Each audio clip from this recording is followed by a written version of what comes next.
عاریتاً کسی کو motor cycle دی کہ بھی چلو آپ یہ چلا لو، عاریتاً کہتے ہیں اس کو، وہ باہر لے کر گیا گن پوائنٹ پہ موبائل وہ چھین لی موٹر سائیکل، اب جس نے دی تھی وہ مطالبہ کر رہا ہے، کیا حکم شرع ہوگا؟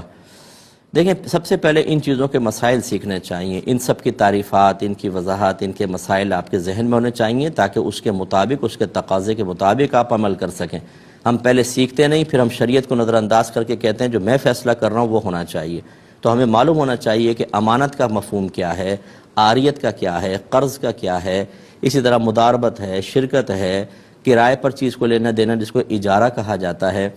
رہن کیا ہے، ان کو جانیں، یہ مالی معاملات کو بہت ضروری ہے۔ اب یاد رکھیں، جب عاریتاً آپ کسی کو چیز دیتے ہیں تو یہ اس میں امانت کا ہی مفہوم ہوتا ہے، اور امانت کا حکم یہ ہے کہ اگر آپ نے کوئی چیز امانتاً رکھی ہے اور اس کی ویسی ہی آپ نے حفاظت کی ہے جیسے اپنی چیز کی آپ حفاظت کرتے ہیں، اور آپ کے قصد و ارادے اور کسی بھی کوتاہی کے بغیر وہ چیز ضائع ہو جائے تو امین پر کوئی تاوان نہیں ہوتا۔